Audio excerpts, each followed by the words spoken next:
Bienvenue dans l'émission Le Business du Fitness, le podcast pour comprendre le futur du fitness et inspirer tous les professionnels à devenir une meilleure version d'eux-mêmes. Je suis Andy, coach sportif depuis 20 ans et j'accompagne des coachs et des patrons de clubs à créer un business dont ils sont fiers. Avec ce podcast, je vous propose de rencontrer ensemble des personnes inspirantes. L'idée est de rentrer dans leur tête et de comprendre comment ils en sont arrivés là aujourd'hui. Si vous voulez recevoir toutes les notes de l'épisode, pensez à vous inscrire à la newsletter. Vous trouverez le lien dans la description. Dans l'épisode du jour, j'ai le plaisir d'inviter Benoît Fouilleul, partenaire manager France Basic Fit. Benoît est un créateur d'opportunités. Il a touché à beaucoup de domaines différents dans sa vie. Il a réussi avec son équipe de passer de 10 à plus de 600 coachs sportifs dans le réseau Basic Fit en France. On a parlé de plein de choses passionnantes avec Benoît. Comment réussir à recruter des personal trainers. On verra comment vendre facilement vos services de coaching sportif. Comment créer une stratégie qui vous permet de faire signer vos clients sur le long terme. On parlera également de sa vision du métier de coach sportif et encore de plein d'autres choses. Bref, je ne vous en dis pas plus et je laisse place à notre conversation avec Benoît Fouilleul. Salut tout le monde, bonjour, bienvenue dans ce nouvel épisode du Business du Fitness. Et aujourd'hui, j'ai la chance de pouvoir être avec Benoît Fouilleul. Bonjour Benoît. Bonjour Andy. Est-ce que tu pourrais te présenter pour ceux qui ne te connaissent pas encore? Alors, on voit ton étiquette Basic Fit. Voilà. Donc Benoît, 43 ans. Je suis papa de deux petites filles. Je suis dans le sport depuis 98, depuis le moment où j'ai passé mon BE. J'ai migré vers la Belgique, où j'ai découvert les concepts Basic Fit. D'autres concepts avant, puisque avant, on peut dire que c'était Passage Fitness, Fitness First, FCT. Et puis, en 2016, Basic Fit m'a proposé de revenir en France avec un projet que j'ai accepté, où j'ai d'abord repris la gestion d'un club sur Bordeaux et puis ensuite la responsabilité de développer l'équipe des partner managers, des partenaires indépendants que l'on a dans nos clubs. Ok, ça marche.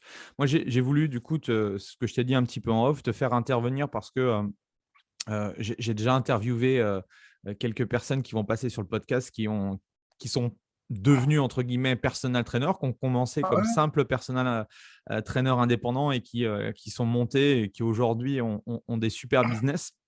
Donc là, l'idée de discuter avec toi, c'était surtout pour inspirer, on va dire, la communauté de personal trainers, on va dire, sur le marché francophone, pas forcément que français, pour les inciter, que ce soit à travers Basic Fit ou à travers n'importe quel type de business, de pouvoir les développer. Pourquoi tu as démarré dans ce milieu-là en 98? Qu'est-ce qui a fait que ce marché-là t'a intéressé? Alors, en 98, j'ai d'abord passé mon BE.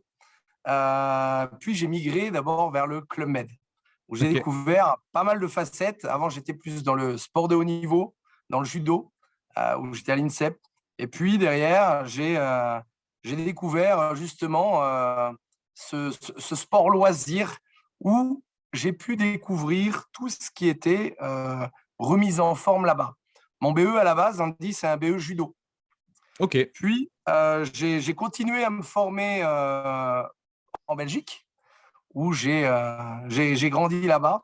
J'ai grandi là-bas puisque je donnais des cours de tennis à la base, de mini-tennis, et je voulais que mes jeunes se développent. Donc, j'ai fait des formations en préparation physique. Et voilà, de fil en aiguille, je suis arrivé dans le personal training. Qu'est-ce que tu as appris ou qu'est-ce que tu as appris avec l'INSEP, avec le judo, avec le haut niveau qui te sert toi aujourd'hui? Aujourd'hui, on va dire la volonté.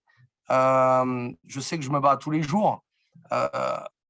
Moins aujourd'hui qu'en 2016, quand je suis arrivé en France avec le système, puisqu'aujourd'hui, je pense que j'ai pu à convaincre personne d'être indépendant. Mais c'est vrai que quand je suis arrivé avec cette vision-là en 2016, il fallait que je me batte, il fallait que j'ai pris des échecs. Au judo, on dit savoir tomber pour mieux se relever. Et donc, le judo, voilà, ça a permis de m'amener cette persévérance. Et je vais dire, cette loyauté aussi par rapport à mes partenaires. Aujourd'hui, je suis partner manager. Les partenaires savent qu'ils peuvent m'appeler, que j'ai rien à leur cacher. J'essaye d'être juste avec tout le monde, tous les partenaires que l'on peut avoir aujourd'hui, hein. On est quand même passé d'une dizaine de coachs quand on a commencé à près de 600 aujourd'hui. Donc, il a fallu rester sur la même ligne de conduite. Voilà. OK. Et tu as fait du haut niveau? Tu as fait des compétitions internationales? Ouais, en judo, j'étais champion de France junior.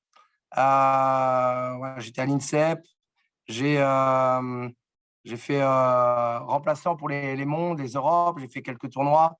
Et ce passage au Club Med m'a vraiment ouvert les yeux sur, sur l'avenir. Et quoi? Et demain, on fait quoi? Puisqu'en 98, le judo n'était pas Mmh. euh, aussi bien vu que maintenant. Les sponsors n'étaient pas là. C'est vrai qu'à l'époque, il y avait Douillet, qui lui devait avoir des sponsors. Je pense que c'était le Mmh. seul. Aujourd'hui, c'est Teddy, mais je pense que Teddy laisse quand même pas mal de parts de marché aux autres. Donc les autres champions de judo se développent. Ouais, Voilà, moi j'ai choisi C'est quand même Douillet qui a ouvert la voie, je pense, au judo c'est quand même, lui hein. Enfin, c'est lui qui a ouvert ouais. la voie, ouais, c'est Mmh. clair. Voilà, et je me suis dit à un moment, voilà, il faut que je m'ouvre à autre chose. Ma passion, moi, plus que le haut niveau, même si j'enseigne encore aujourd'hui à certains athlètes, c'est plus l'enseignement. Donc c'est pour OK. ça que je t'ai dit que je suis même passé dans le tennis. Ma passion, c'est vraiment l'enseignement. Pour moi, que ce soit du judo, du tennis, du personal training, ou bien même du roller. J'ai eu la chance de donner cours de roller à un moment dans ma vie. Eh bien, c'est de l'enseignement. Comment tu as appris à enseigner? Ah, j'ai appris tout jeune. Déjà, j'ai appris à aimer le sport. Tout jeune, c'était ça. On se souvient souvent, hein, et toujours de son premier professeur de judo ou son premier professeur de sport, celui qui t'a fait vivre des moments incroyables. Et je me suis toujours promis que Benoît devait être le professeur que tu devais te souvenir. C'est-à-dire qu'à un moment, quand j'avais un doute ou je ne me sentais pas en capacité de le prendre, et surtout en tennis, eh bien, je laissais mes élèves se développer avec un autre professeur. OK. Et du coup, comment ça se fait que tu as atterri du coup, au Club Med? Pourquoi le Club Med? Pourquoi le Club Med? J'ai mangé au Crêpes, en face de Bernard Laporte. Et puis, il y avait un jeune qui était à côté. Donc, je me suis assis. Je ne connaissais pas Bernard Laporte à l'époque, hein. Et puis, je discute. Voilà, ils étaient venus présenter le Club Med au BE Tennis. Et puis, je discute. Et bien, le mec m'a dit, tiens, ben, si tu veux, on a du boulot. Donc, contacte-moi dès que tu as fini ton BE. Donc, voilà, je les ai contactés. Je me suis retrouvé en Tunisie du jour au lendemain. OK. Et qu'est-ce que tu as appris là-bas? Enfin, tu en retiens des, J'ai bonnes appris à expériences? discuter. Ouais, j'ai appris à discuter avec des gens. J'ai vraiment appris à discuter avec les gens. J'ai appris à me centrer sur les autres et non sur moi-même. Ouais. Je me souviendrai toujours, euh, lors de la première soirée, j'arrive le premier soir au Club Med et je vais direction le restaurant. Je connaissais personne, hein, quelques personnes qu'on m'avait présentées au départ. Et je me dirige vers les restaurants. Et là, il y a mon chef de village qui me dit vous êtes avec qui? Et je suis là, je suis Géo, je suis nouveau aujourd'hui. Non, non, mais tu manges avec qui? Mais avec mon collègue là. Non, non, non, non, tu comprends pas la question. Tu manges avec qui aujourd'hui? Avec quel client? Donc, si tu n'as personne, tu retournes au bar, tu discutes avec des clients et tu les ramènes pour manger avec eux. Ouh. Et donc, j'ai dû aller discuter avec des clients, m'intéresser à eux pour qu'ils puissent se dire ben, ça te dit de venir manger avec nous, Benoît, parce que je te garantis que sinon, ils ne nous laissaient pas rentrer. C'est une petite similitude avec, moi je me vois au tout début, sur le parc cardio training, aller discuter les gens et puis leur dire: «Tiens, venez avec moi, je vais vous montrer quelque chose», c'est, On en parlait juste avant parce que ce matin, j'ai eu Thomas Blondy du coup pour le podcast. Puis Ok. on discutait de ça et effectivement, notre business, c'est essentiellement un business d'humain. Et c'est vrai que quand je dis aux coachs que simplement en étant cool avec les gens, sympa avec les gens et en s'intéressant à eux, tu peux très clairement développer un très, très gros business dans le coaching, quoi. C'est ce qui fera toute la différence, hein. Et du coup, ce passage-là, ça a duré combien de temps au Club Med? Ça a duré 2 ans et puis j'ai rencontré quelqu'un, donc j'ai migré vers la Belgique. OK. Voilà, il m'a fallu, alors je suis allé en Belgique, il m'a fallu une journée pour trouver un travail. Donc je suis arrivé le samedi, le lundi, je travaillais déjà. J'ai vu une salle de fitness ouverte. Donc je suis arrivé après combien, 5 mois en Corse. Je suis arrivé, j'ai vu une salle de fitness ouverte et je me suis dit waouh, génial. Je suis arrivé, je suis venu me présenter et là il m'a dit waouh, tu reviens du Club Med, génial, tout ça. Moi j'ai besoin de personnes comme toi. Lundi tu travailles. Et voilà, j'ai trouvé mon premier travail en Belgique en 2 jours parce que je disais que je revenais du Club Med. Ça faisait 5 mois, donc tu peux imaginer que j'avais un sourire assez communicatif. J'étais bronzé et qu'au mois de septembre, en Belgique, eh ben, ça a cartonné direct.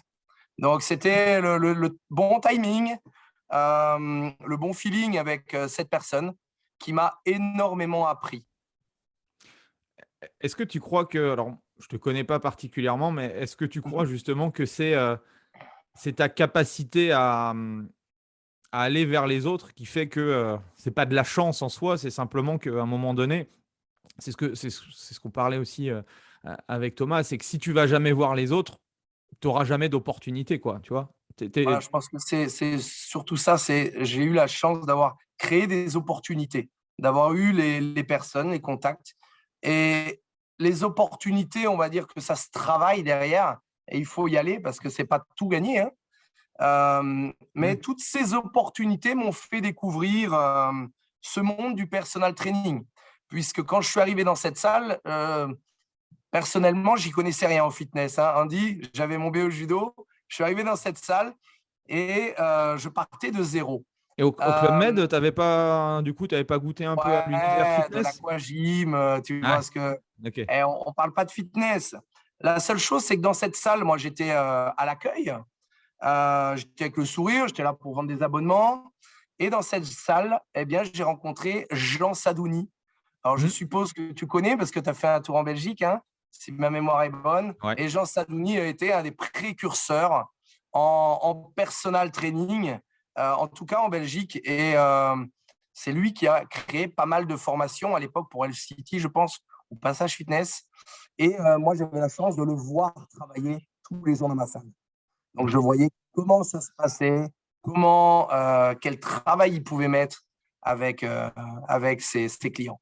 Et qu'est-ce que tu as retenu du coup? Qu'est-ce qui t'a marqué le plus par rapport à sa façon bah, de faire son métier de coach? Alors, à l'époque, je n'ai pas retenu le côté commercial que beaucoup de coachs cherchent aujourd'hui, mais j'ai surtout retenu le côté expérience client. Ce qu'il pouvait faire avec les clients, quel type d'exercice et la façon de leur parler. Voilà, c'est quelqu'un de très posé. Alors, il n'était pas tout seul, hein, il avait toute une équipe déjà à l'époque. Je ne me rappelle plus les noms, je sais qu'il y avait Miguel qui était là, mais en tout cas, il avait toute une équipe de spécialistes, de différents, et je savais à qui amener tel ou tel client. Et derrière, et pourtant, on parle d'il y a 22 ans, hein, Andy, et c'est le discours qu'aujourd'hui j'ai encore en France, hein. Mmh. Donc voilà. Et du coup, c'était quoi? C'était un LCT qui était tu étais déjà dans Non, un non, LCT c'était ou une comment ça petite s'est salle, non, non, OK. petite salle indépendante. C'était vraiment avant l'époque d'FCT. Ouais. OK, donc après, qu'est-ce qui s'est passé pour toi dans ce club-là?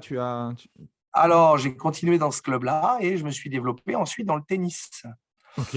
Dans le tennis, où j'étais animateur mini-tennis à côté parce que ça me plaisait bien. Et ensuite, je me suis développé là-dedans parce que je voulais que mes élèves continuent à apprendre. c'est sympa pousser la balle à 3-4 ans, mais je me suis dit, il va falloir qu'on les fasse avancer.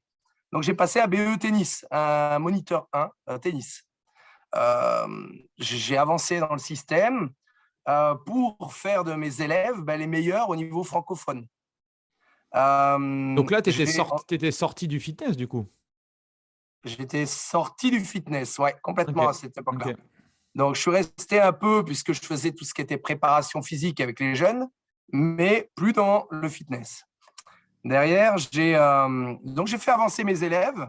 Moi également, j'ai avancé puisque j'ai eu tous mes diplômes, mes certifications. Je suis devenu entraîneur fédéral, Ok. puisque ça les embêtait de les mettre à quelqu'un d'autre, puisque j'étais diplômé et je les formais. Il fallait bien qu'ils restent avec moi. Et à ce moment-là, j'ai changé de club.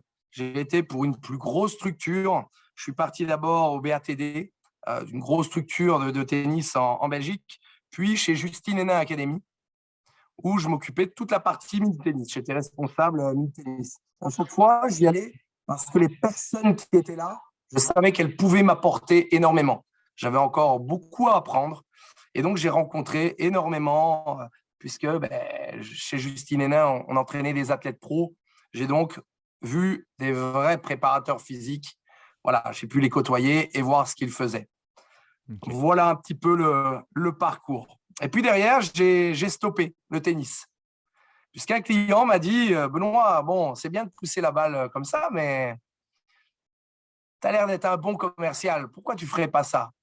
Donc là, j'ai complètement migré vers le business, Ok. où j'ai pu avoir l'occasion d'abord d'être vendeur. J'ai été le meilleur vendeur de mon service. Et puis, j'ai managé une quarantaine de personnes en Belgique dans un très gros groupe où je leur apprenais à vendre.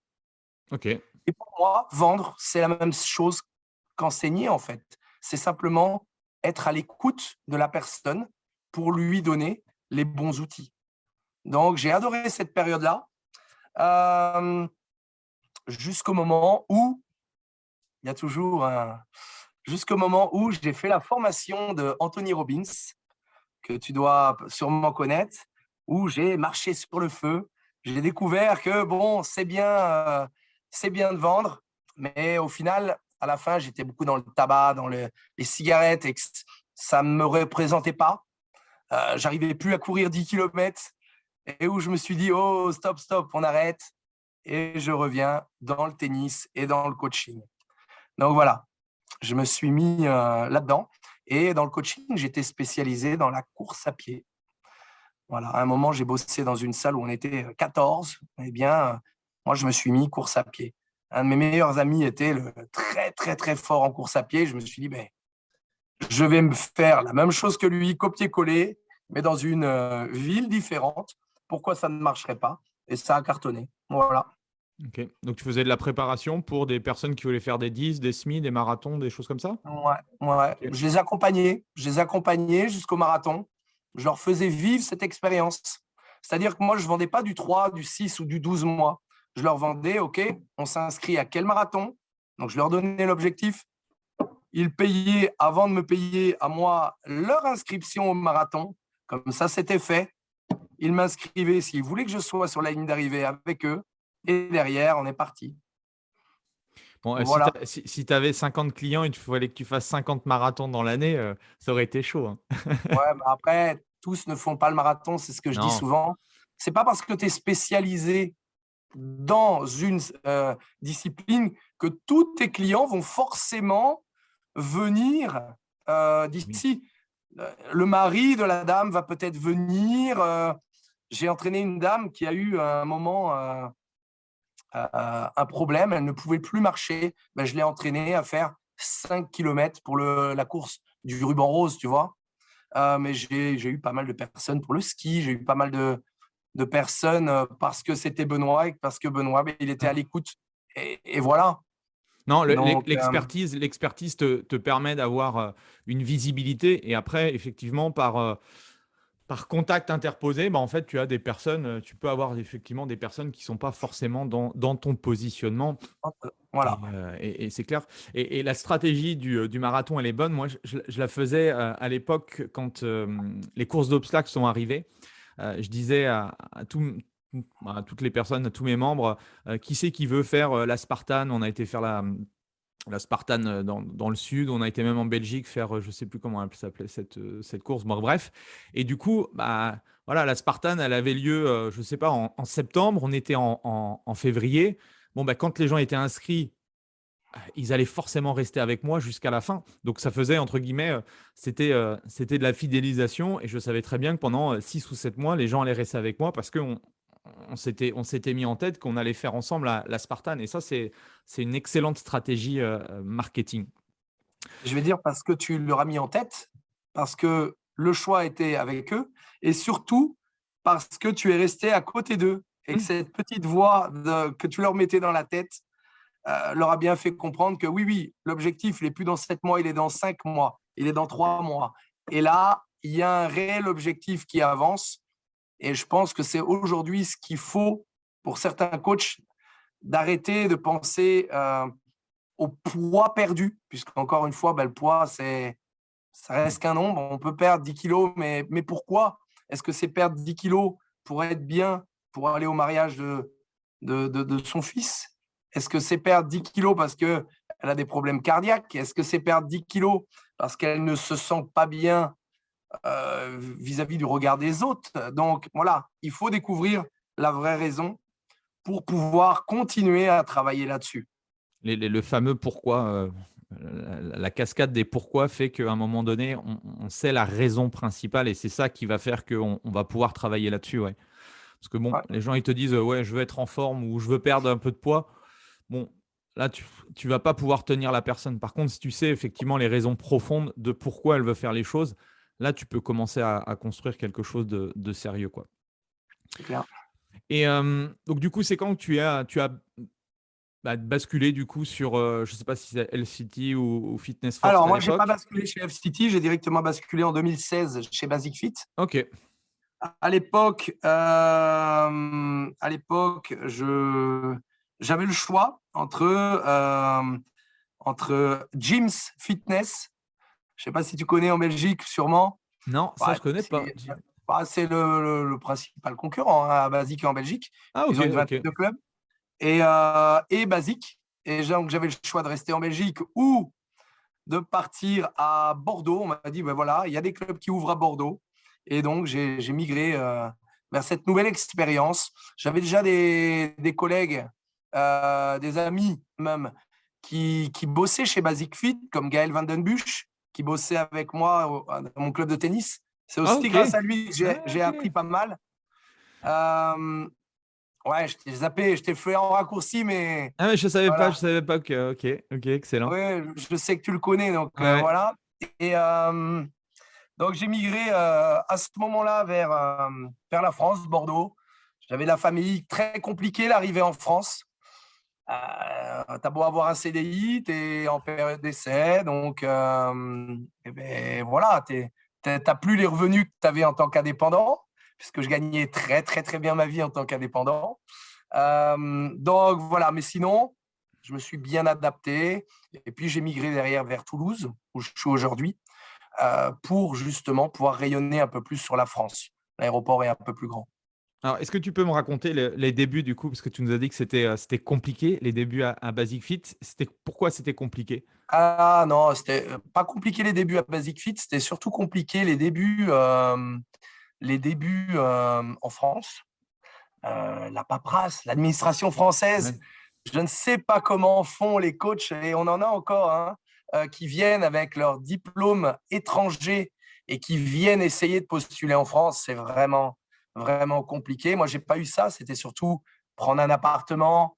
J'arrivais avec ma famille quelques mois après. Donc voilà, les débuts à Basic Fit c'était vraiment les tout débuts de Basic Fit.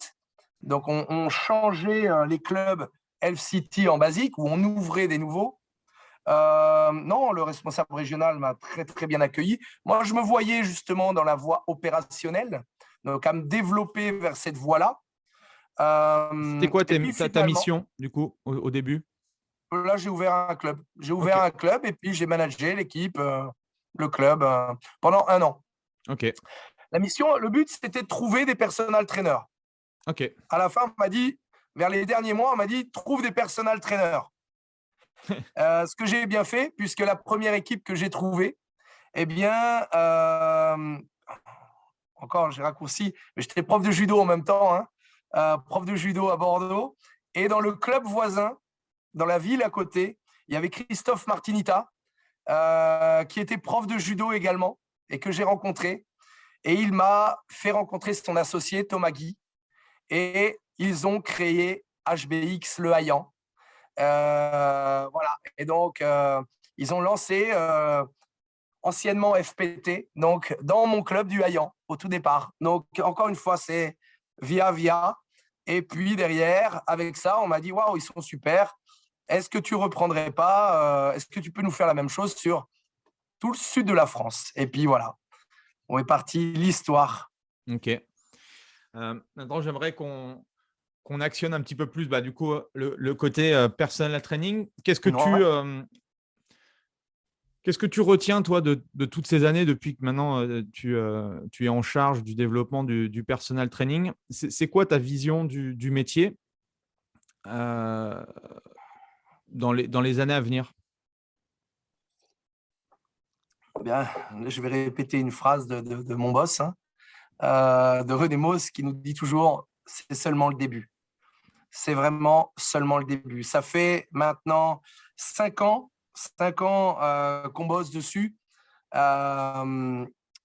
Et j'ai vraiment l'impression que c'est que le début. On est passé de 20 à 600 coachs et je vous garantis que demain, si on n'a pas 5000 coachs dans nos clubs, c'est pas normal. Vu ce qui se passe à l'étranger, comment le personal training est une vraie demande de tous les clients.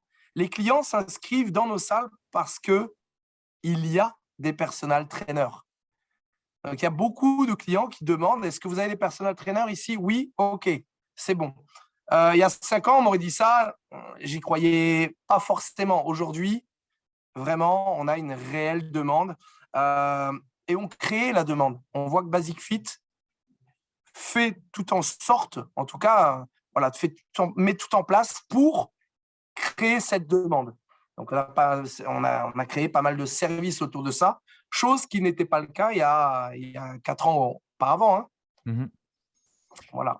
Comment tu réagis par rapport à l'objection ouais, mais dans les clubs style Basic Fit ou autre, à 29 € par mois, parce que j'entends souvent des coachs me dire ça. 19 €. Ou 19 €, ouais, bon, bref. C'est impossible de vendre du personal training à des clients qui payent que 19 ou 29 €. Qu'est-ce que tu leur réponds? Alors, au début, on essayait d'argumenter. Aujourd'hui, on voit bien que c'est lui qui n'a pas compris. On ne va même pas essayer d'argumenter. C'est comme les coachs qui me disaient « Ouais, mais payer un loyer à un club ». Aujourd'hui, je leur dis « Mais attends, avant de parler de loyer, on va déjà parler de projet. » Parce que je suis sûr que si aujourd'hui, il n'y avait pas de loyer, je ne serais pas certain que tu arrives, toi, à te développer en tant que personal trainer et avoir de la clientèle. Donc, prouve-moi d'abord, toi, que tu es un bon personal trainer, que tu as toutes les armes, et puis derrière, tu pourras. Et concernant l'offre, on brasse tellement de monde dans nos clubs qu'aujourd'hui, j'ai aucun souci pour et que ça soit de l'étudiant au CSP+. Hein. L'étudiant, mais tiens, je suis ici à Toulouse, Jean Jaurès. J'ai une coach avec moi avec qui j'ai mangé il y a quelques jours, j'ai discuté et elle me disait « Mais mon agenda est rempli, en fait. » Et je dis « Mais ouais, mais moi, je m'entraîne tous les jours ici. Je vois beaucoup de jeunes. » Elle me fait « Ouais, mais c'est des demi-heures, c'est des 1 heure, ça dépend. Des fois, c'est les parents qui payent. Des fois, c'est les demi-heures. Mais en tout cas, mon agenda est rempli au final. Donc, moi, je suis à 30 € la demi-heure, elle me dit. » Et j'ai dit « Parfait, très bien. » Donc, non, je n'ai pas peur pour ça. Je pense que c'est plus un manque de confiance en eux. Et ayez confiance dans le système. Parce qu'aujourd'hui, je pense qu'on vend plus de personal training chez nous, dans les clubs où j'ai des personal trainers, à quasi 3 personal trainers par club. C'est la moyenne. Okay. Et je pense que c'est que le début. Parce que là, perdant. aujourd'hui, si tu nous fais une overview un petit peu de Basic Fit France, il y a combien de Ouais. clubs? On a 560 clubs. 560 clubs. Et ouais, et puis tu nous as dit tout à l'heure, il y avait 600 personal trainers, un truc comme ça. Ouais, Ouais, mais donc il y a encore plein de clubs qui n'ont pas de personal trainer, c'est ça? il y a encore des clubs disponibles, des opportunités disponibles. Donc ça, oui, on a à peu près dans la moitié de nos clubs Ok. des coachs. Ah ouais, ok, j'aurais pas dit. Ok. Ah oui, Ouais. donc il y a encore. Ah oui, c'est pour ça que tu dis qu'il y a encore une opportunité énorme, en sachant que je suppose aussi que Basic Fit, il n'a pas fini de s'étendre sur le marché français. On va dire que c'est mon premier concurrent. C'est ça, quand on me demande un peu ton concurrent, c'est le service expansion. Parce que moi, j'essaye de remplir mes clubs, mais la problématique, c'est qu'ils en ouvrent tellement que là, on est sur un rythme sur l'année 2022. Donc il est plus Euh, facile d'ouvrir des clubs que de trouver des personal trainers, c'est ça que tu es en train de me dire? mais parce qu'ils ont une grosse équipe qui travaille derrière. Mais je peux pas te dire que c'est plus facile. Non. Je pense que c'est plus facile aujourd'hui que quand on est arrivé il y a 5 ans, où on se présentait aux bailleurs et on leur demandait pour louer Ouais. les locaux. Ils disaient, ouais, mais attendez, on ne vous connaît pas, vous. Aujourd'hui, c'est clair que c'est plus facile d'ouvrir des clubs. Je pense que le service de Redouane a plus facile aujourd'hui. Ils ont une grosse équipe. Aujourd'hui, c'est peut-être pour ça aussi que Basic Fit a valorisé mon équipe et a agrandi mon équipe. On est donc aujourd'hui 7 à s'occuper de tous les partenaires. Et ce qui m'intéresse aussi, c'est du coup, comme Basic Fit, ça a une vision internationale. Et tu parlais tout à l'heure que voilà, ce qui se passe à l'étranger. Est-ce que tu peux nous donner un peu, je ne sais pas, peut-être tu as des statistiques ou tu fais des colloques sur ça un petit peu. Qu'est-ce qui se passe dans les autres Basic Fit ou à l'international et pourquoi Basic Fit croit énormément justement au projet personal training? Alors, parce qu'aujourd'hui, à l'étranger, ça ne fonctionne que comme ça. Il faut bien être clair. On était encore un des seuls pays à avoir des salariés en salle qui se promènent, font des plannings tout faits. Voilà. Le monde du personal training, c'est comme ça que ça fonctionne. Là, je peux parler des pays qu'on a. On a été faire des visites concurrents et on a regardé. On pourrait très bien également, avec notre force de frappe, salarier des coachs en tant que personal trainer et nous leur mettre des clients. Mais malheureusement, on voit que le turnover est énorme. C'est-à-dire qu'une fois que le coach a pris confiance en lui, qu'il a ses clients, il veut être indépendant parce qu'il voit qu'il gagne beaucoup plus d'argent. Parce qu'au final, c'est l'argent qui va gagner, qui est importante. C'est là où le système a des limites, où nous, on a dit non. On va demander un loyer de base et puis derrière, vous vous arrangez. Et même, on a été plus loin, c'est-à-dire qu'on a demandé un loyer de base à un head trainer pour que lui manage, forme ses équipes, afin que lui se détache du rôle de coach et puisse vraiment vivre à temps plein du management de ses équipes. Forcément, c'est moins de chiffre d'affaires. Mais derrière, c'est pour ça que le système avance aussi vite. J'ai une petite anecdote là-dessus. Je me rappelle encore, dans le club d'ailleurs, quand j'étais avec Gaël Vandenbusch, je bossais donc avec lui dans un club de fitness, dans un petit studio dans mon club de tennis, dans le premier club de tennis que j'avais. Et mon patron m'avait dit, voilà, soit tu payes un loyer fixe, c'est autant, alors je ne sais plus le prix, c'était peut-être 1 000 €. Tu as ton petit studio privé, c'est génial, 1 000 €, c'est fixe. Soit tu me payes 20 € par heure. Je me suis dit, ouais, non. Donc, je me suis mis à 60 € de l'heure, tu vois. Je me suis dit, non, pour commencer, j'avais peur au début, tu vois le truc. Il y en a beaucoup comme ça. Mais je lui ai Tu as dit, vite fait les calculs voilà. du coup. Tu as vite fait les calculs. Non, je n'ai pas fait le Non? calcul, tu vois. Ah ouais. J'ai foncé dans le piège direct et j'ai dit, non, je veux payer à l'heure. Ah merde. Eh ouais, merde, parce qu'au bout d'un mois, tu as quelques heures, 5-6 heures, mais au bout de 3 mois, quand tu arrives à avoir 20 coachings à 20 balles, ça te fait 400, fois 4, ça te fait 1600 euros. Et là, au bout de 3 mois, quand tu dois lui donner 1600, tu as envie de changer Est-ce les qu'on règles pourrait du jeu. revoir les conditions? Là, il m'a fait, Benoît, tu as choisi. Et là, j'ai appris. Ok, J'ai ouais, c'est accepté, j'ai appris. Mais exact. c'est des bonnes leçons de vie. Voilà. Et c'est des leçons que je partage avec mes head-trainers. C'est des leçons que j'aime partager. J'ai aucun scrupule. J'ai fait des tas de bêtises dans ma vie et je suis le premier à leur dire, hé les gars, faites attention à ça. Faites attention aux impôts, les gars, parce que votre chiffre d'affaires, c'est pas ce que vous gagnez. Mhm. D'accord. En Belgique, on avait un taux d'imposition. Moi, j'étais à 50%. Ouais. Donc, voilà, au bout d'un moment, on n'est plus dans la même cour avec les 22% ici. Donc, je pense que, et c'est une chose qu'on fait mes meilleurs entraîneurs. Hein. Je pense que tu as vu, ils sont tous suivis par des fiscalistes, par des comptables, que moi, là-dessus, j'ai fait ça à l'arrache et ça ne fonctionne pas. Donc, toutes les Surtout, erreurs que je fais. c'est ce que je dis au coach, c'est que, je veux dire, si c'est un métier expert comptable, c'est que ça a une, tu vois, c'est normal. Donc, j'ai toujours pas compris, entre guillemets, pourquoi les gens ne veulent pas donner un peu d'argent, du coup, à un expert comptable, en sachant que généralement, la plupart des coachs, ça les saoule de faire leur comptabilité. Donc, autant payer un mec, d'accord? Et puis toi, en parallèle, bah oui, pour payer cet expert comptable, si tu es passionné par le coaching, tu vas prendre beaucoup plus de plaisir à coacher les gens et à, on va dire, à donner une partie de ce coaching à un expert comptable qui va le faire beaucoup plus rapidement et surtout sans erreur parce que c'est son job. Et, euh, et moi, je me vois, alors je dis ça, mais je me vois à mes débuts me prendre les cheveux tout un dimanche pour essayer de retrouver les papiers, de machin et tout, alors que, tu vois, j'aurais eu cette vision simplement d'investissement.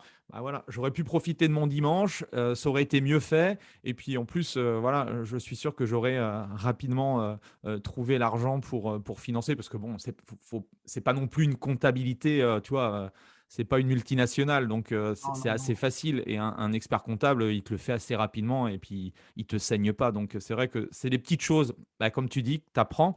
Et je pense que ton rôle, comme aujourd'hui, ce que je fais aussi sur la partie développement business des coachs, c'est ça, c'est de leur expliquer un peu nos erreurs et bah, de ne pas reproduire des erreurs qui sont assez stupides, quoi, de prime Voilà. abord. Non, Ok. c'est clair. Et comment ça se passe chez nos amis belges, le personal training? Plus développé que chez nous? Mais c'est pas le but. Hein. Le but, c'est que. Alors, la comparaison est compliquée, puisqu'aujourd'hui, je pense qu'à deux têtes, je pense qu'ils sont à 160 clubs.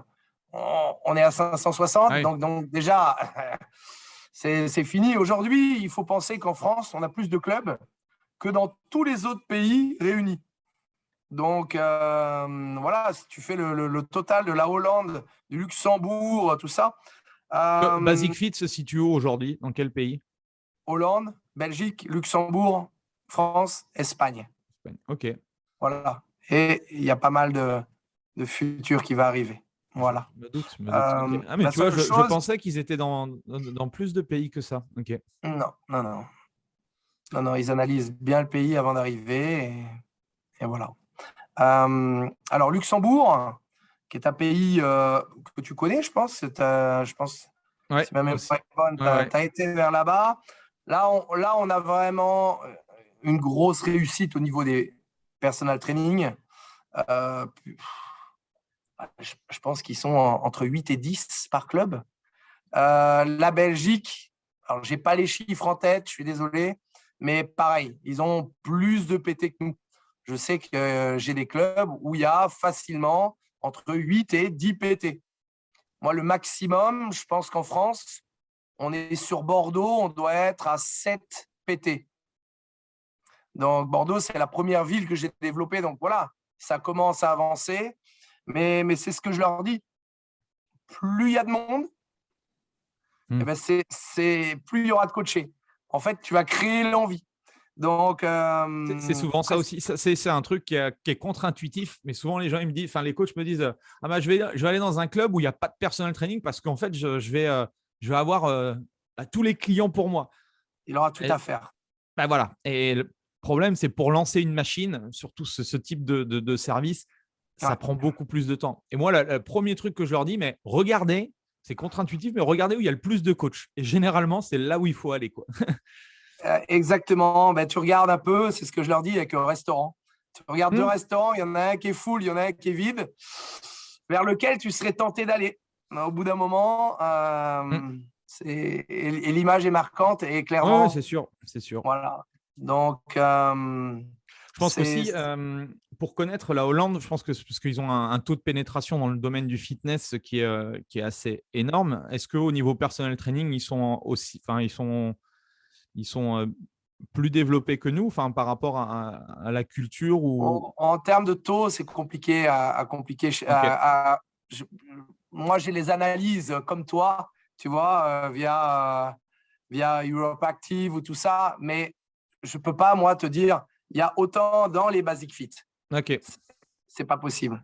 Ok. Je n'ai pas ces données-là. Et derrière, je ne pourrais pas les calculer parce que je travaille avec des indépendants, donc je ne peux pas leur demander non plus.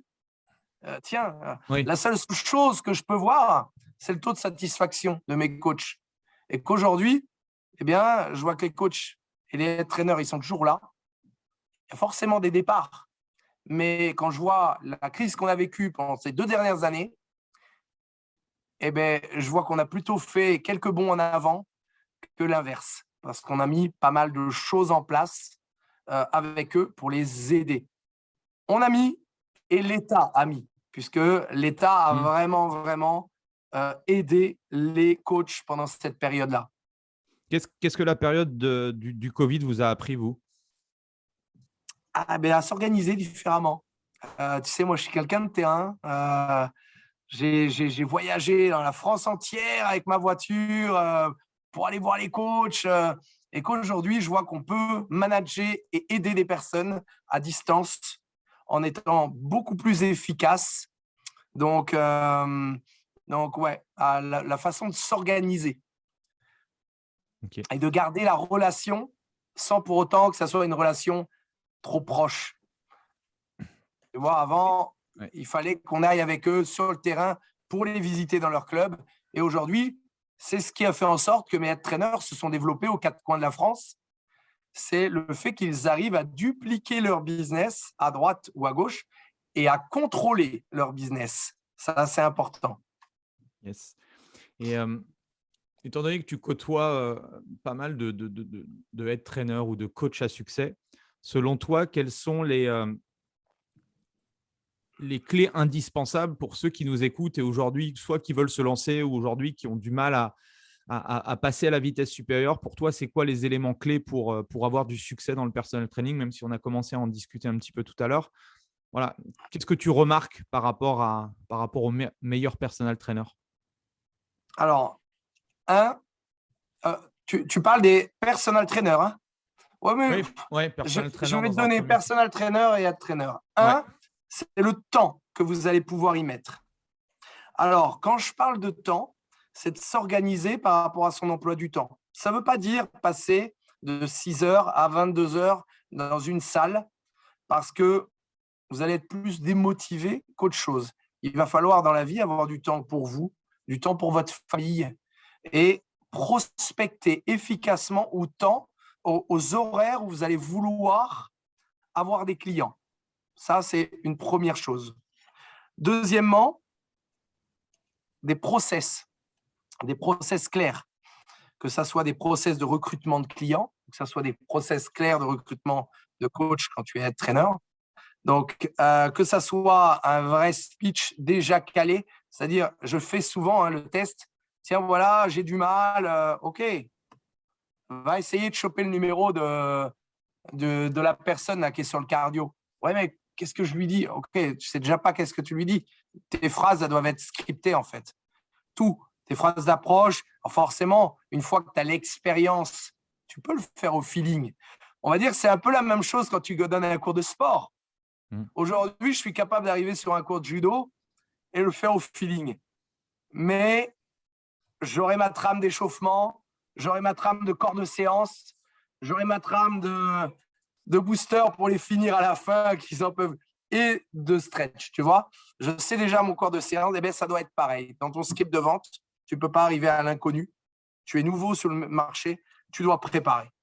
Donc, les process, la préparation, c'est vraiment, vraiment important. Et puis 3, la motivation. La motivation est une chose importante. On en voit beaucoup trop baisser les bras. Baisser les bras dès que c'est dur. Baisser les bras dès qu'il y a un échec. Parce que je vous garantis que vous allez en avoir des échecs si vous êtes personal trainer, que ce soit vous ou que ce soit avec votre client. Peut-être que le client ne va pas réussir et qu'il va vous dire à un moment, hey, qu'est-ce que je fais? Andy, tu m'as dit que j'allais perdre 10 kilos. Tu m'as fait lâcher autant, j'ai rien perdu. Et là, il va falloir avoir les bonnes armes pour expliquer pourquoi. Donc, des échecs, il y en aura toujours dans la vie, que ce soit professionnel ou personnel. Mais au bout d'un moment, il va falloir aller de l'avant, pas se démotiver et avancer. Voilà. J'aimerais qu'on revienne du coup parce qu'on a affaire à un professionnel de la vente et comme tu as bossé dans la vente et tu as fait la formation dans la vente, est-ce que tu pourrais nous donner un cours très très accéléré pour ceux qui ont une peur bleue de la vente? Voilà, est-ce que tu as des conseils rapides directement applicables? Là, imagine que le coach nous écoute et puis ce soir, il a l'opportunité de faire une vente. Qu'est-ce que tu lui dirais, quoi? Qu'est-ce que je lui dirais? Oh là là, tu me poses des questions. Je lui dirais de faire ça avec passion. Quelqu'un qui a peur de la vente, malheureusement, ça va être très compliqué. Et c'est ce que je leur dis. Comment tu fais du coup? Qu'est-ce que tu leur dis pour justement… Mais ce n'est pas à moi de faire en fait, c'est le déclic que lui doit avoir dans la tête. C'est lui qui doit avoir ce déclic et au bout d'un moment, être clair avec ses objectifs. Est-ce que c'est ce que tu veux? Oui. Eh bien, saute dedans parce qu'il va falloir que tu te vendes. Donc, ne pense pas que tu vas devoir faire ça par Instagram tout le temps, machin. Au bout d'un moment, il va falloir parler au client, satisfaire le client. Donc, si tu n'aimes pas ça, ne le fais pas. Par contre, si c'est ce que tu veux, nous, on va pouvoir t'aider à le faire en mettant des process clairs, en ayant un script à la base, la manière de briser la glace. Mais s'il le fait avec passion, pour moi, il n'y aura plus de soucis. Parce qu'il y a des très mauvais vendeurs, mais pourtant qui aiment ce qu'ils font et qui vont te communiquer ça d'une telle manière que, ouais, moi, ce qui me fait, c'est vraiment plutôt très, très bien, carré, j'y vais. Pourtant, ça n'a pas été un très bon vendeur. Après ça, on a aussi les très bons vendeurs qui, eux, n'assurent pas dans leur service. Et là, il faut faire la part des choses. Il y a des très bons vendeurs. Puis derrière, au bout de 3 mois, le client va leur dire « mais ça ne me convient pas, on dit vendre, c'est bien, mais motiver et le faire avec passion et faire vivre une expérience à chacun des cours. » Parce que voilà, et l'expérience, ça va même plus loin que le cours, j'irais. L'expérience, c'est peut-être le petit SMS 2 jours après la séance qui va faire en sorte que le client est comment ça va, pas trop de courbatures aujourd'hui, tu as été faire un peu de vélo avec ton fils ce week-end? Pour moi, ça fait partie de l'expérience client.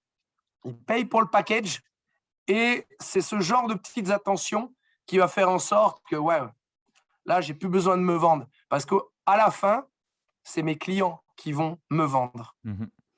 Mais ça nécessite un processus, ça nécessite d'avoir ses premiers clients. Et moi, ce que je dis souvent aux coachs, et c'était un peu ma bête noire au début par rapport à ce mindset au niveau de la vente, c'est déjà être convaincu de ce qu'on peut apporter aux gens. Et quand tu es convaincu, entre guillemets, de ce que tu peux apporter aux gens, entre guillemets, c'est beaucoup plus facile de octroyer un petit peu le prix et demander de l'argent, etc. Et ce que je leur dis, c'est que si tu es convaincu en face de toi que tu peux aider la personne à lui changer de vie, bah en fait, c'est un devoir, quoi, tu vois, c'est une obligation pour toi de tout faire de tout faire pour qu'elle rentre dans ton système d'accompagnement, quoi. Donc ça peut être un petit début, voilà, un début assez simple pour rentrer dans la vente. Après, il y a plein de façons de se former ou autre, mais en tout cas, c'est, ouais, être passionné, aimer ce qu'on fait et avoir confiance en ce qu'on vend, c'est hyper important. Je pense que là tu as résumé.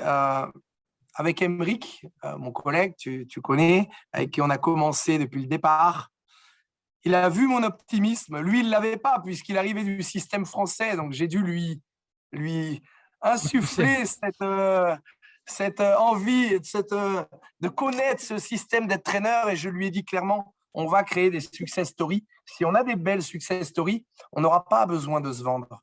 Oui. Ça va se vendre tout seul, les head trainers. Alors forcément, on a eu des haters, puisqu'il y a eu quelques échecs à droite, à gauche. Mais finalement, quand je vois le nombre de réussites et le très peu nombre d'échecs, et là, je me suis dit, eh ben, on est sur la bonne voie. Parce que depuis le début, que ce soit Emeric, moi ou les nouveaux qui nous ont rejoints, on n'a pas lâché notre niveau de motivation et de croyance dans le projet. Quand tu crois dans le projet, tu y vas, tu fais confiance. Et aujourd'hui, eh bien voilà, les résultats sont là. Donc demain, je veux rentrer en tant que personal trainer, en tant que Basic Fit. Je fais comment aujourd'hui? Aujourd'hui, déjà, il va falloir, nous contacter, compléter un business plan pour nous parler de toi, Andy, de ton projet, du temps que tu vas pouvoir y allouer. Parce que je sais que tu as une box à côté. Qu'est-ce que tu vas pouvoir faire? Et je vais faire attention à 3 choses. C'est comment, en tant qu'entraîneur, tu vas pouvoir recruter une équipe, comment tu vas pouvoir former une équipe et comment tu vas pouvoir la fidéliser. C'est les 3 points sur lesquels je vais faire attention. On va discuter de tout ça. Si c'est un PT, un personal trainer qui veut arriver dans un club, on a d'autres points d'attention. Savoir comment il va prospecter. Voilà, on a vraiment nos process. Et encore une fois, c'est ce que je dis à nos partenaires. Demain, tu veux signer, il n'y a pas de problème. La seule problématique, en fait, c'est que je n'ai pas envie que dans 6 mois, tu me dises « ça ne fonctionne pas ». Donc, je vais toujours te faire passer par la case business plan, projet. Yes. Bah, c'est un peu comme quand on accompagne aussi nos clients en coaching. Il faut un plan, tu vois, parce que sinon, si tu n'as pas d'objectif et de plan, ça va être compliqué On d'avoir en une vision. a qui nous disent « oui, non, mais moi, c'est pas grave, je paye pour l'année ». Non, non, non, non, non. C'est pas le but, en fait. Une des choses que je fais attention, Andy, c'est vrai que tu n'as jamais suivi de business plan avec nous, mais une des choses qu'on va regarder, c'est si ces personnes sont coachables. Si elles ont vraiment envie de s'adapter, de se poser des questions, d'avancer, ou si elles sont fermées avec un plan carré, parce que là, ça va être compliqué pour nous. Donc, si ces personnes sont coachables, on va avancer avec elles, parce qu'au final, on sera partenaire. Sinon, on sait que ça va être casse-tête. Et on le voit bien, un business plan, je me rappelle encore des premiers business plans, que ça soit de FPT ou de Léo, par exemple, quand il a rentré son business plan en tant que personal trainer et que maintenant, il présente un business plan, c'est plus la même chose. Oui, le niveau a évolué. Forcément. Même des petits PT, quand ils veulent avancer, leur business plan, 3 mois après, il a complètement changé. Ils se sont adaptés. Tu connais, avec le groupe que j'ai créé, Never Stop Learning, c'est vraiment notre philosophie et voilà, on essaye vraiment d'avancer avec eux. Et donc, j'ai démarré en tant que personal trainer, en tant qu'indépendant dans un petit club Basic Fit. Maintenant, j'ai envie de passer head trainer. Quels sont les conseils que tu me donnerais pour réussir? Quelles sont les best practices des meilleurs head trainers que vous avez sur Basic Fit? Alors, la première, c'est déjà, si tu as un head trainer au-dessus de toi, c'est en discuter avec ton head trainer. Parce que si toi, tu ne le fais pas, nous, on en discutera avec lui. Parce que notre principal partenaire, c'est lui. Donc, discute-en avec lui, vois pourquoi est-ce que tu veux partir. Il y a une raison déjà. Et puis, si tu es tout seul sur le club, que tu as un contrat avec nous, eh bien, on va refaire un projet. On va refaire un petit projet. clairement, entre PT et être trainer, c'est un métier différent. Alors, c'est Donc, c'est quoi du coup? C'est quoi la grosse différence? eh ben, comme je t'ai dit, il va falloir recruter, former et fidéliser. C'est les 3 points. Si la personne n'est pas dans ce mindset-là et qu'il se dit « je vais juste prendre des PT avec moi pour réduire mon loyer », ça ne va pas nous intéresser. Il va falloir, moi je veux qu'il recrute plus de personnes pour que dans l'équipe ça fonctionne. Mais surtout que ces PT soient heureux d'être avec lui. S'ils ne sont pas heureux, je vais en entendre parler parce qu'ils reviendront vers moi. Donc, au final, ce n'est pas une bonne publicité pour toi. Donc, la meilleure chose, clairement, c'est de se former. C'est de se former à ce métier qui est d'être traîneur. Puisque PT, à la rigueur, tu n'as pas besoin d'être sur les réseaux sociaux. Tu as tout dans ton club. Être traîneur, il va falloir que tu aies une image, une identité commune. Voilà, il va falloir que tu te formes. Il y a surtout aussi un aspect qu'on n'a pas quand on est indépendant freelance, c'est l'aspect management, quoi. Et le management, voilà, tu vois, tu claques pas un peu comme la vente, ça claque pas dans les doigts, quoi. On ne doit pas être le petit chef. Et toi qui parlais de toi habituellement, il faut que tu prennes tes PT comme tes clients, en fait. Tu dois être à leur écoute, à leur service. Et ce n'est pas juste eux qui doivent te payer un loyer. Toi, ils ont des attentes envers toi. Donc, encore une fois, je pense qu'il y en a beaucoup qui ont compris, c'est de se former. Et peu importe quel type de formation, je sais qu'il y en a beaucoup qui sont passés avec toi, parce que lors de ce genre de prise en main individuelle, eh bien, le mindset change complètement. Le fait aussi qu'on les fasse rencontrer d'autres personnes. On l'a fait lors de notre roadshow, on les rassemble ensemble pour justement discuter. Parce que, encore une fois, ma meilleure publicité, c'est eux. Et les best practices, ce n'est pas à moi de les donner. Moi, je vais pouvoir donner aussi, tiens, regarde un peu ce qu'a fait l'autre head trainer là-bas sur Nice ou sur Strasbourg et on va échanger ensemble. Après, ils prennent contact avec qui ils veulent en fonction de leur affinité. Yes, cool. Qu'est-ce qui te motive encore à avancer avec Basic Fit aujourd'hui? Qu'est-ce qui me motive? Mon job est… quand je vois ce que l'on faisait il y a 5 ans et aujourd'hui, mon job est encore complètement différent. On a de plus en plus de partenaires, de plus en plus gros, qui eux-mêmes nous apportent énormément de nouvelles stratégies, puisque c'est vrai que quand je discute avec certains, tiens, ça c'est pas mal. Donc, le job change tellement. Je me rappelle au début, je me déplaçais jusqu'à l'autre bout de la France pour aller signer un contrat, alors que maintenant, tout est électronique. Et puis qu'aujourd'hui, c'est que le début chez Basic Fit. Tu vas créer toi-même ton propre métier. Tu vas toi-même vraiment avancer et j'ai commencé comme responsable du Sud et puis les opportunités ont fait que j'ai pris la France et que l'équipe s'est agrandie et pourquoi pas demain l'Europe ou partir. Donc voilà, moi j'ai pas peur de ça. Je suis bien installé à Toulouse, je suis très heureux aujourd'hui. Je ne cherche pas à partir. Tu as le stade toulousain, donc c'est cool quand même. Je t'envie par rapport à ça. Je ne sais pas si tu aimes le rugby, mais… Si, t'inquiète. si. Mais non, la ville est très belle. Il n'y a pas de souci. Je vais construire ici. Mais de quoi l'avenir est fait? Tu sais, moi, quand je suis parti de Belgique, j'étais Benoît, le personal trainer. Voilà. De toute façon, on est responsable de nos choix et de notre vie. Donc, à partir de là…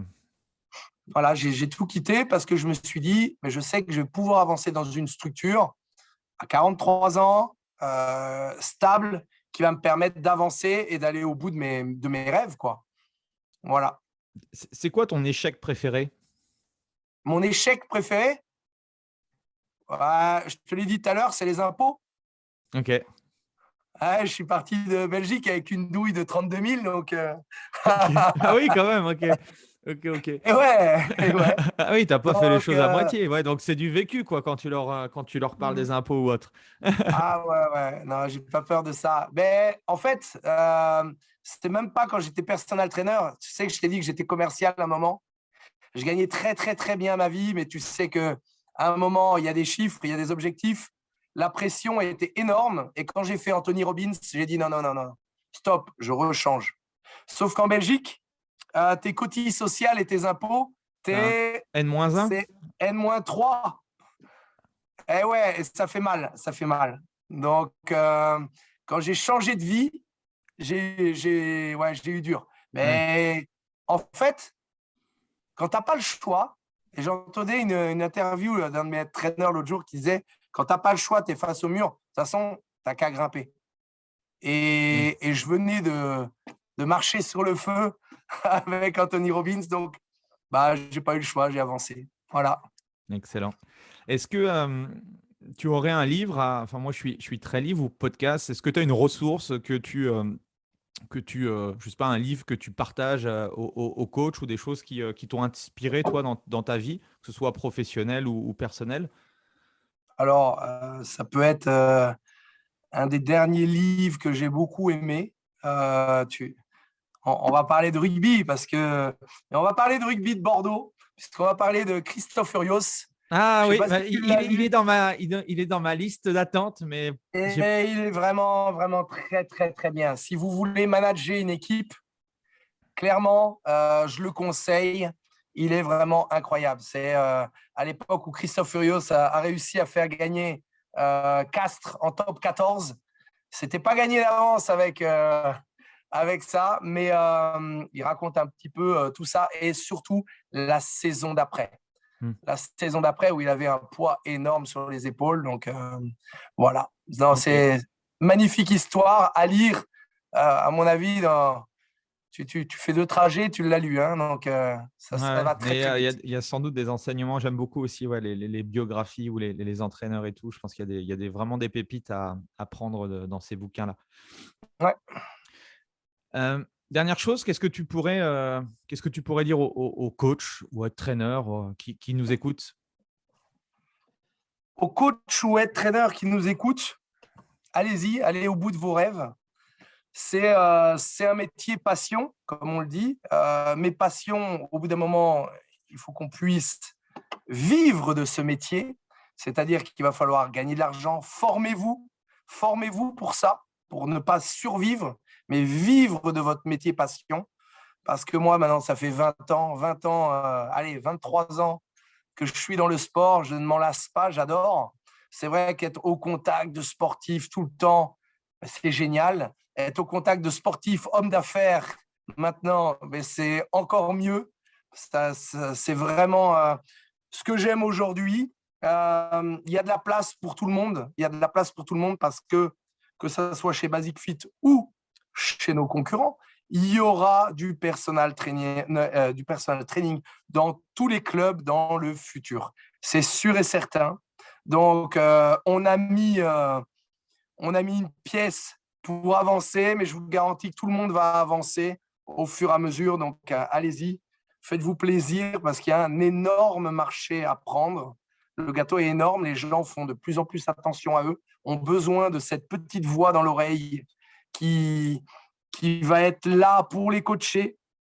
N'ayez pas peur du tarif que vous allez proposer, puisqu'au final, vous ne vendez pas un tarif, vous vendez une prestation. J'ai un de mes meilleurs potes qui vendait des prestations à 10 000 € par mois et ça fonctionne. Mais il n'a pas besoin de 15 clients par mois. D'accord? Tu as un client par mois, voilà. Et puis, j'ai des coachs comme ici qui vendent leurs prestations à 30 € les 30 minutes et elles cartonnent aussi.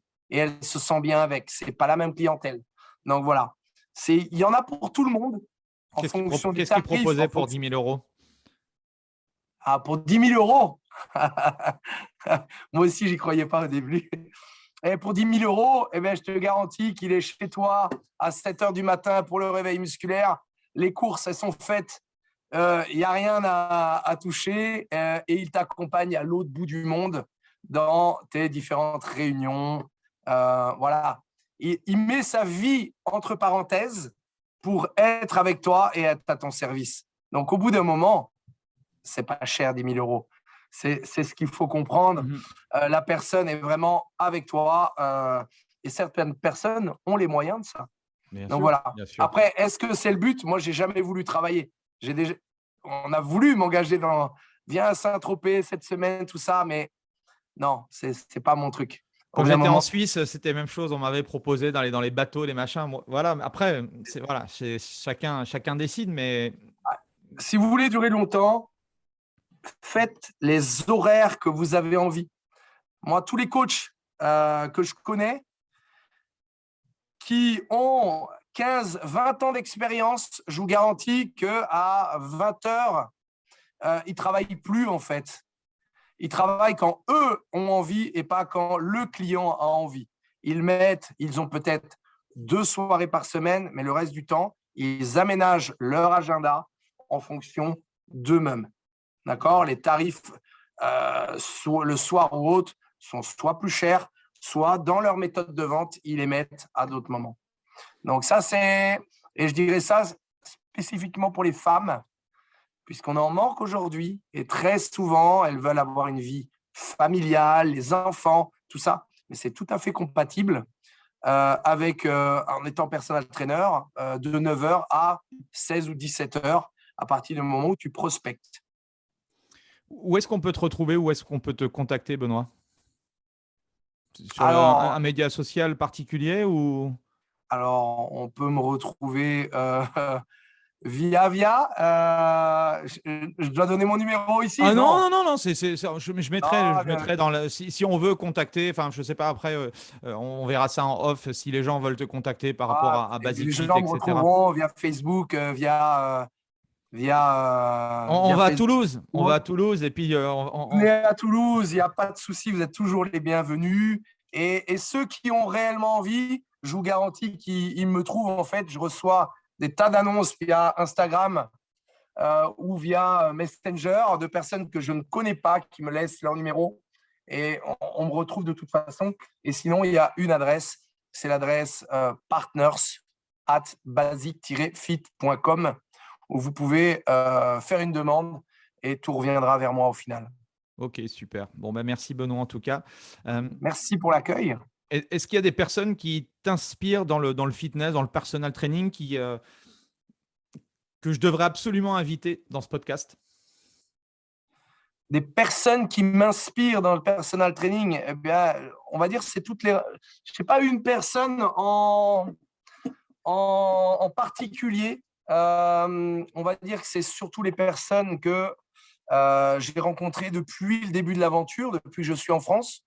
C'est-à-dire des personnes comme toi, comme Bruno Berriot, comme Alex, comme David, toutes ces personnes que j'ai pu rencontrer. Et puis, ceux dont lequel je suis le plus fier, on va dire, c'est mes traîneurs qui, eux aussi, maintenant se mettent à lancer leur suivi auprès de nos coachs.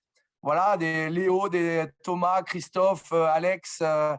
Je pense que vous en trouverez certainement.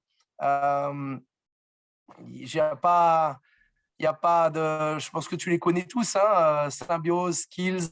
Je connais pas tout le monde, mais je vais les contacter et je me ferai un plaisir. Je t'enverrai une liste un petit peu. Et en dehors de ça, j'ai une personne que j'aime bien. J'ai fait sa rencontre sur un salon. C'est l'ancien head trainer. Alors, ce n'était pas head trainer, head coach, je pense, des Front de Seine. Ok. Tu vois ou pas? Après, il y en a eu plusieurs, mais. Non, mais là, il vient de partir des Front de Seine. J'ai plus son prénom en tête, mais c'est une personne que je suis. J'ai bien discuté avec. C'est quelqu'un qui était surtout très ouvert à la discussion. Et ça m'a. Voilà, j'aime ce genre de personnes, de rencontres. Ok. Personne aussi inspirante, je pense que tu peux inviter un jour Clélia. Ok. Il y a Edouard, je ne sais pas si tu vois, mais Ouais. on en a plein. Hein, et pourtant, ils ne sont pas chez moi. Hein, mais voilà, c'est les personnes avec qui j'aime bien discuter. L'autre fois, j'étais à Paris, j'ai bu un café avec elle et elle a beau pas être chez moi, mais voilà, on a.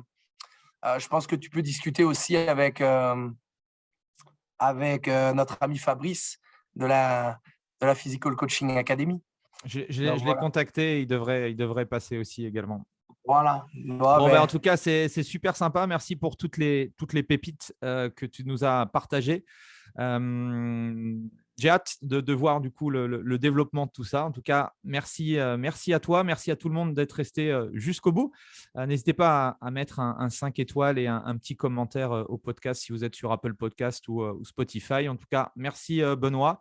Plein de succès pour toi et puis au plaisir du coup de se voir soit au détour d'un salon ou peut-être sur Toulouse. Merci en tout À cas. bientôt. Allez, T'inquiète. ciao. Salut Andy, merci beaucoup. Au revoir. Voilà, c'est fini pour aujourd'hui. J'espère que l'épisode vous a plu. Merci d'avoir passé ce moment en ma compagnie. Deux petites choses avant de vous quitter. Si vous cherchez les notes de l'épisode ou que vous voulez tout simplement me contacter personnellement, allez sur mon site andypoiron.com. Donc tout attaché, www.andypoiron.com. Vous trouverez toutes les informations nécessaires. Et dernière chose, et c'est la plus importante pour moi, si vous voulez m'aider à promouvoir ce podcast, eh bien vous mettez un avis 5 étoiles sur Apple Podcast. Si vous regardez cet épisode sur YouTube, eh bien pensez à liker et à vous abonner à ma chaîne YouTube et pensez à en parler autour de vous, pensez à en parler à vos amis ou à vos collègues dans le fitness. Ça permettra véritablement à ce podcast d'avoir beaucoup plus de visibilité. Voilà, en tout cas, merci, à très vite pour le prochain épisode.